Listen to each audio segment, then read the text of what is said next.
আবারও লাল সবুজ জার্সি গায়ে মাঠ কাঁপাতে চলে এসেছেন ফাহমিদুল ইসলাম।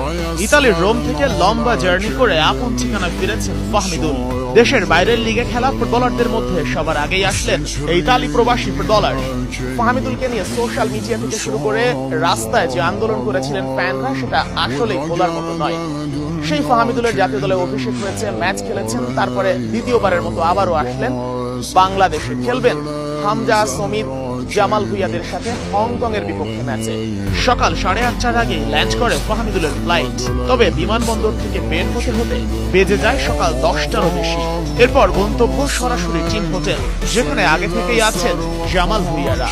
হামজা চৌধুরী, সমিত সোমের আগেই চলে এসেছেন ফাহমিদুল ইসলাম। ইতালিয়ান চতুর্থ ডিভিশনে খেলে থাকেন ফাহমিদুল। গ্যালবিয়া অলস ইওর ওয়ে। ফাহমিদুল ইসলাম আগামী 9 ও 14 অক্টোবর হংকং এর বিপক্ষে বাংলাদেশের যে হোম অ্যান্ড অ্যাওয়ে ম্যাচ দুটি রয়েছে, সেই ম্যাচে খেলার জন্য ক্যাম্পে যোগ দিতে মাত্রই হোটেলে এসেছেন। ফাহমিদুল ইসলামকে নিয়ে যে কাণ্ড হয়েছিল বাংলাদেশের ফুটবলের সাম্প্রতিক সময় এমন কোন ফুটবলারকে নিয়ে দেখা যায়নি। ফাহমিদুল আসলেন মঙ্গলবার। ক্যাম্পে বাকিরা যোগ দিয়েছেন আগের দিন। ক্যাম্প শুরুর